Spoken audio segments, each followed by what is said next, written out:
Bienvenidos amigos y amigas a Historia con el Móvil. Mi nombre es Juan Jesús Pleguezuelo, soy profesor de Historia de Instituto y en cada programa les propongo un capítulo de la historia que le ayude a entender un poquito más la realidad y de paso entretenerles. Este es un programa especialmente dirigido a estudiantes de secundaria y bachillerato, pero también es un programa dirigido a todas esas personas que guardan en sí un espíritu humanista y que no dejan de preguntarse por qué, que disfrutan conociendo la razón de las cosas. Hoy día la historia es más necesaria que nunca. La historia nos ayuda a ser seres reflexivos, seres analíticos. En los tiempos que corren, esta disciplina puede ser más importante que nunca. Hoy vamos a hablar de un tema muy especial, vamos a hablar del fascismo, un concepto del que todo el mundo habla, un concepto del que todo el mundo está siempre haciendo referencias. Sin embargo, poca gente sabe realmente el origen, sabe por qué surgió, sabe en qué contexto surgió, y eso lo vamos a explicar hoy. Antes de empezar con el programa, te recuerdo, si te gusta este podcast de historia, no puedes perderte mis otros podcasts o los proyectos que estoy llevando a cabo a través de mis redes sociales. Te dejo las direcciones de todos ellos en las notas del programa. Empecemos con el programa. Bueno, vamos a hablar del fascismo, y cuando decimos fascismo tenemos que hablar de un contexto y un lugar muy determinado, y eso es Italia. La Italia de la Primera Guerra Mundial. Miren, cuando termina la guerra, en Italia hay un sentimiento de frustración. ¿Por qué? Pues porque Italia ha participado en una guerra de la que no ha sacado absolutamente nada. Italia se supone que era aliada de Alemania y Austria, empieza la guerra, se declara neutral y en mitad de la guerra se pasa al enemigo, al Reino Unido y Francia, pone 500.000 de muertos en la guerra, 500.000 de muertos, 900.000 heridos. Ese fue el precio que pagó Italia en la Primera Guerra Mundial, y cuando acaba la Primera Guerra Mundial, Francia y Reino Unido le dicen: mira, es que tampoco, en fin, total, si es que tampoco has hecho un esfuerzo muy grande, si es que tus tropas son muy torpes, si es que tu ejército tampoco ha hecho tanto, así que te vamos a dar unas migajas, apenas le da unas migajas Trieste, Trentino e Istria, nada, unos territorios fronterizos que encima algunos de ellos luego los pierde. O sea, fatal el papel de Italia. Además, tenemos que decir que Italia es un país poco industrializado. Italia no llegó a hacer una revolución industrial como se hicieron Francia, como se hizo Alemania, como se hizo Reino Unido. Además, la democracia italiana era joven, estaba en pañales. Y eso, pues mire, ¿qué sucede? Que esos países con democracias jóvenes o democracias poco asentadas no supieron encauzar los movimientos totalitarios que estaban surgiendo, como puede ser el caso de Alemania, como puede ser el caso de Italia, como puede ser el caso de España. En Reino Unido o Francia, donde también hubo movimientos totalitarios, supieron encauzar esos movimientos totalitarios y llevarlos hacia el parlamentarismo. ¿Por qué? Porque Francia y Reino Unido eran democracias ya asentadas y consolidadas. Bueno. Volvemos a Italia. Entonces decimos que es una democracia joven, una democracia reciente, podríamos decir también caciquil, una democracia muy desprestigiada. Bueno, pues esa es la situación. Ha terminado la Primera Guerra Mundial y así está Italia, hecha girones. Pero es que además, ¿qué ha sucedido en Rusia? En Rusia acaba de suceder la Revolución Rusa. En Rusia se acaban de producir ocupaciones de tierra, se acaban de producir ocupaciones de fábricas. Los obreros, los comunistas, los bolcheviques, llamadlo como queráis, han tomado el poder y han expulsado y acabado con la nobleza, con la burguesía, con la familia real, con los zares. Han triunfado los bolcheviques, los comunistas han triunfado en Rusia. Y movimientos comunistas de toda Europa se preguntan: si la izquierda ha triunfado en Rusia, si la revolución ha triunfado en Rusia, ¿por qué no puede triunfar en nuestro país? Así que la izquierda de toda Europa hace una llamada a la revolución, hace una llamada a tomar el poder, a la ocupación de fábricas, a la ocupación de tierra, y eso está pasando también en Italia. En Italia el movimiento socialista marxista está en auge. Y bueno, encima, pues, imagínense, ya hemos dicho que la situación de Italia está fatal. Está fatal. 3 años de guerra para nada. Italia ha estado en la guerra para absolutamente nada. Una guerra es lo más costoso que puede afrontar un país, y si encima luego no le sacas nada, pues imagínense la situación. O sea, que Italia, la situación del pueblo en Italia era malísima, y se abrazan a la esperanza comunista, a la esperanza rusa que viene desde el otro lado de Europa. Entonces, en Italia se producen ocupaciones de fábrica, ocupaciones de tierra. De 1919 a 1920 se le llama el Bienio Rojo. El Bienio Rojo, atención, en 1920, por ejemplo, 500.000 obreros, que se dice pronto, ocupan 300 fábricas. Nada menos y nada más. Eso es muchísimo. En Sicilia se producen ocupaciones de tierra. Y a estas ocupaciones de tierra de campesinos y ocupaciones de fábricas por parte de obreros, ¿cómo responden las clases medias, las clases propietarias? Responden también con violencia, armándose, con milicias que defiendan sus propiedades. O sea, que en Italia termina la Primera Guerra Mundial y tenemos una situación de prerevolución bolchevique o preguerra civil. Es un clima bastante violento. Y en esta situación tenemos que hablar de Mussolini. Miren, Mussolini nace en 1883, era hijo de un padre herrero, de una madre maestra, y fue socialista por toda su juventud, toda su juventud. Fue socialista y pacifista. Él en principio se oponía al servicio militar. De hecho, para no hacer el servicio militar se exilia y vuelve en una amnistía que hace el gobierno. Mussolini vuelve, era miembro del Partido Socialista, trabaja en el periódico socialista Avanti. Lo echan del periódico cuando estalla la Primera Guerra Mundial. Mussolini se hace intervencionista, no deja de ser socialista, pero hace campaña a favor de la intervención de Italia en la Primera Guerra Mundial y eso le cuesta el puesto en ese periódico. Lo echan y entonces funda su propio periódico, El Popolo de Italia. Se alista al ejército y Mussolini va a luchar a la Primera Guerra Mundial. A la vuelta de la Primera Guerra Mundial, atención, 13 de marzo de 1919, Mussolini en Milán funda los Fasci de Combattimento. ¿Qué eran los Fasci de Combattimento? Milicias paramilitares que iban a combatir a los comunistas, que iban a combatir a los socialistas, que iban a combatir a los demócratas. Eso eran los Fasci de Combattimento. Repito, milicias militares que iban a luchar contra los supuestos enemigos de Italia, contra los supuestos responsables de la derrota italiana. Y bueno, esto puede llamar la atención, pero en el manifiesto fundacional de los Fasci de Combattimento se piden medidas, atención, que alguien dirá, pero ¿esto cómo va a ser? Pues sí, mire, ¿saben lo que piden en la fundación de los Fasci de Combattimento? Piden, por ejemplo, el sufragio universal y dicen expresamente que hay que darle el derecho al voto a la mujer. Piden una jornada laboral de 8 horas, con un máximo, o sea, una jornada laboral máximo de 8 horas de trabajo. Piden un salario mínimo. Piden bajar la edad de jubilación hasta los 55 años. Piden un impuesto progresivo. Piden incautar los bienes a la iglesia. O sea, etcétera, etcétera, etcétera. Señores, todas estas medidas podríamos calificarlas perfectamente de socialistas o de progresistas. Y esto nos puede parecer contraintuitivo, pero no olvidemos que Mussolini había sido socialista. Entonces esa base socialista no deja de estar desde el mismo inicio, desde la misma fundación del fascismo. Claro, a todo esto que estoy diciendo, pues luego hay que añadirle un componente intolerante, violento, excluyente, antidemócrata, etcétera, etcétera, etcétera. ¿Vale? Pero bueno, volvamos. Eso está en el manifiesto fundacional de los Fasci de Combattimento. ¿Y qué hacían los Fasci de Combattimento?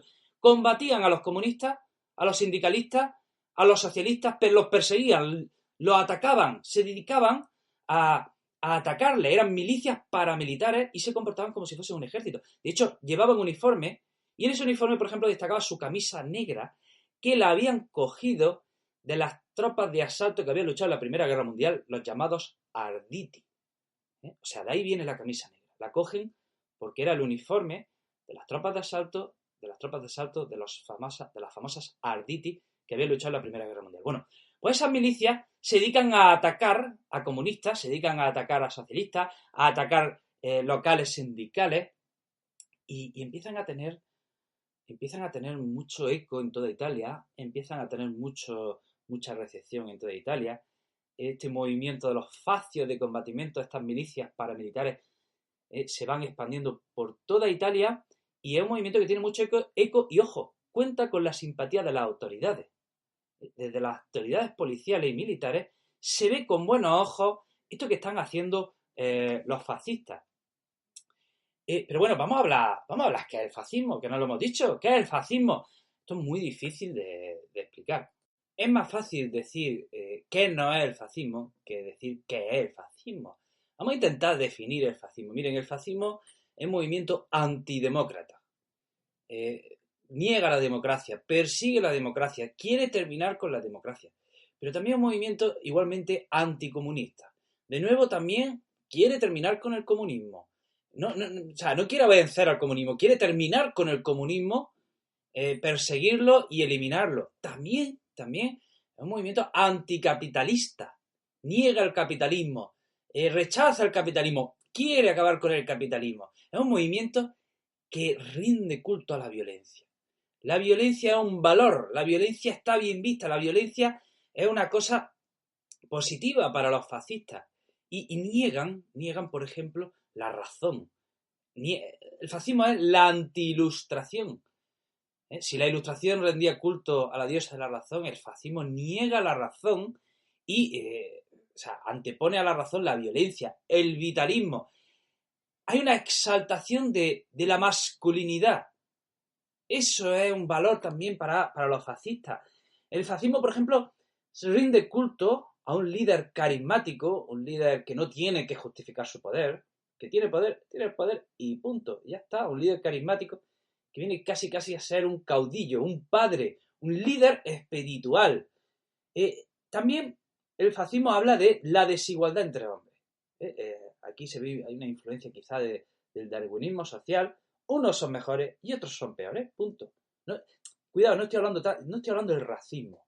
No estoy hablando del racismo, sino que entre los hombres hay unos que son mejores y otros que son peores. ¿Y qué tienen que hacer los que son mejores? Pues estar arriba y los que son peores estar abajo.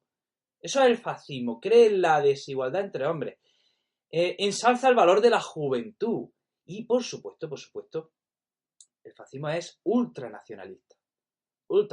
Considera que su pueblo es el mejor. Y como ultranacionalista que es, en consecuencia es también expansionista y siempre busca salir más allá de las fronteras.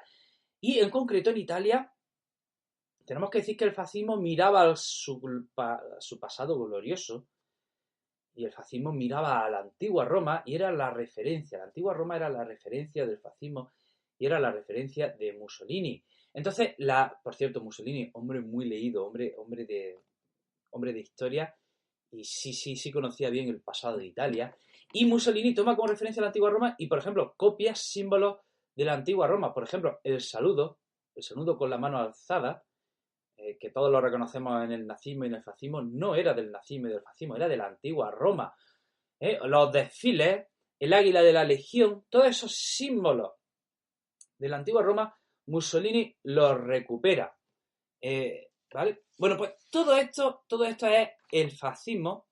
Y, por cierto, un apunte con el tema del racismo. Hay que decir que buena parte de los judíos italianos se adhirieron al fascismo.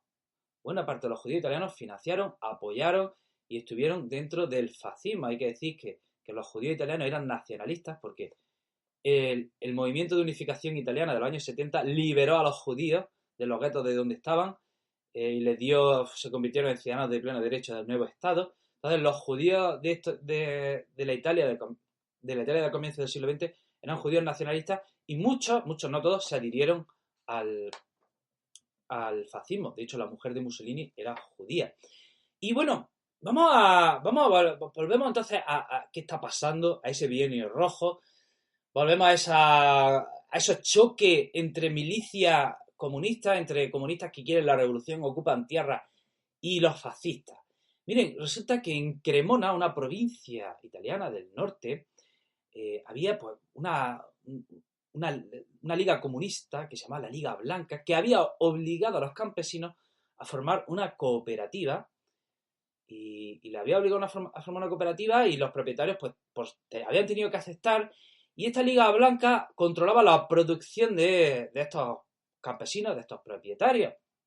Entonces, los fascistas, un líder fascista que se llama Farinacci, se propone terminar con la Liga Blanca y empieza a combatir a los comunistas en Cremona.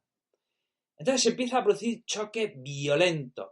Llegamos a las elecciones municipales y sucede que, en 1920, los socialistas ganan las elecciones municipales en casi todos los ayuntamientos de la provincia de Cremona. Y como los fascistas pues, han sido derrotados, ¿qué hacen los fascistas? Asaltan los ayuntamientos. Así como suena. En Cremona los fascistas asaltan los ayuntamientos de los socialistas y toman los ayuntamientos. Los toman. Así, por la fuerza. Digamos como si fuera un pequeño golpe de Estado. Un pequeño golpe de Estado a nivel local. Y esto pasa por toda la provincia de Cremona. Y atención, ¿qué hace el gobierno para frenar esto? ¿Qué hace el gobierno para restituir en los ayuntamientos a los alcaldes electos? No hace nada. Es más, no es que no haga nada, es que da carta de legalidad a esos asaltos a los ayuntamientos y nombra para dirigir la provincia de Cremona a un comisario con simpatías fascistas. En otras palabras, los fascistas han triunfado. Los fascios de combatimiento han triunfado en su asalto a los ayuntamientos democráticamente elegidos. De hecho, el ejemplo de Cremona cunde por todo el norte y centro de Italia. Los fascistas se dedican al asalto de ayuntamientos y ¿qué hace el gobierno? No hace nada. En otras palabras, los fascistas, señores, están tomando el poder poco a poco, están eliminando a sus enemigos comunistas y socialistas, se están haciendo fuertes, se están haciendo violentos y además los fascistas, estos grupos fascistas tenían, digamos, la simpatía del ejército que muchas veces les prestaba hasta su infraestructura, de forma que por lo bajo, desde la base, el fascismo por la fuerza va tomando poco a poco el poder. Llegamos entonces a las elecciones de 1921, elecciones generales, los fascistas se convierten en partido político, el partido, los fascios de combatimiento pasan a llamarse ahora el Partido Nacional Fascista, se convierte en partido político, se presentan a las elecciones, entran en el Congreso con 38 diputados y bueno, ya tenemos a los fascistas, diputados fascistas en el Congreso. Y bueno, durante estas fechas los gobiernos son muy inestables, se producen muchas dimisiones, se producen muchas ceses de gobierno, hay una inestabilidad política y llegamos a julio de 1922 y los comunistas intentan hacer un último esfuerzo por frenar a los fascistas, por denunciar a los fascistas, por ponerle un freno y convocan una huelga general en todo el país. ¿Y qué sucede? Pues que la huelga fracasa porque los fascistas suplen los puestos de trabajo de esos obreros. De forma que el país no se paraliza, el país sigue adelante, en cierto modo, gracias a que los fascistas habían ocupado habían ocupado los puestos de trabajo que habían dejado vacantes los comunistas. Todo esto acompañado, por supuesto, de ataques a sedes comunistas, a partidos socialistas, a ataques violentos, siempre, por supuesto. Tenemos que hablar de que en Parma hubo un líder comunista, una resistencia de obreros que consiguieron hacer frente a los fascistas en un choque, en enfrentamientos violentos, en el que, en caso aislado, ganan los comunistas, ganan los socialistas y se tienen que retirar los fascistas, ¿vale? Pero esa fue una victoria aislada de los comunistas. En toda Italia habían triunfado los fascistas.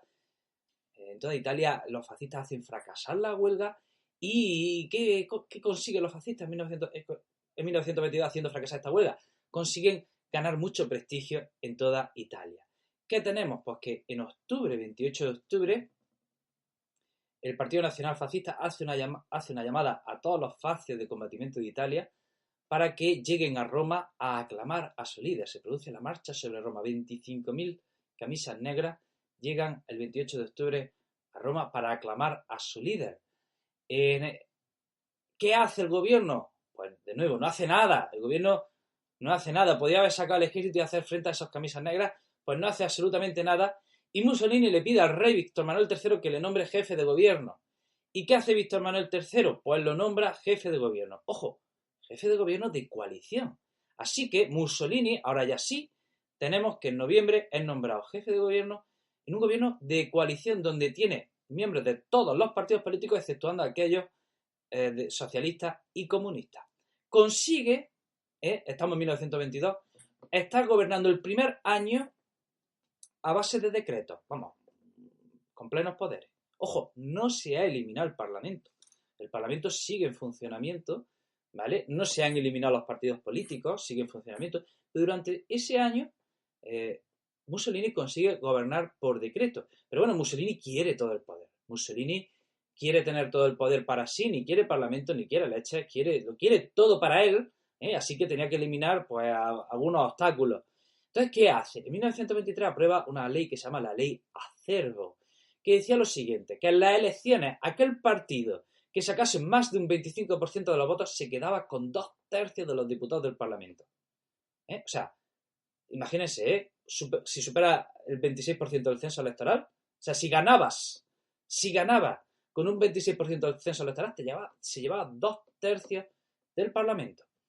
Consiguen aprobar esta ley y en las elecciones que tenemos en abril de 1924 gana el partido fascista y como gracias a esa ley de la ley Acerbo, pues todo el Parlamento, casi todo el Parlamento está lleno de diputados fascistas. Y en estas que un señor, que es un político socialista que había sido elegido en esas elecciones, se llama Matteotti, en mitad del Parlamento denuncia la manipulación en esas elecciones, denuncia la represión que están sufriendo los socialistas y comunistas. ¿Y qué le pasa a este político días después de su denuncia abierta en el Parlamento? Lo matan. Entonces aquí ya empieza la deriva dictatorial, aquí empieza ya la represión fuerte, de manera que llegamos a 1925 y a lo largo de 1925 lo que hace Mussolini es eliminar la libertad de prensa, establece la policía secreta, establece un tribunal para la defensa del Estado. O sea, poco a poco empieza a restringir libertades hasta que llegamos a 1926 y elimina partidos políticos, elimina el Parlamento y ahora sí, él tiene plenos poderes. Se dice que de 1922 a 1926 se dice que mantiene las formas legales, siempre entre comillas, ojo, siempre entre comillas, y a partir de 1926, cuando ya Mussolini tiene todo el poder. ¿Qué hace a partir de 1926? Va construyendo ese Estado totalitario, fascista, donde hay un partido único, donde hay un sindicato vertical, donde todas las organizaciones de la sociedad las controla el partido fascista, donde la economía la dirige y la regula el Estado, etcétera, etcétera, etcétera. Pero bueno, todo esto lo vamos a dejar para otro programa. Querido amigo, si valoras mi trabajo, te pido tu apoyo. Si estás escuchándome desde iTunes, con una valoración de 5 estrellas, si es de Divox, con un like. Te deseo lo mejor, te mando un fuerte abrazo. No te olvides de ser feliz y te espero en el próximo programa.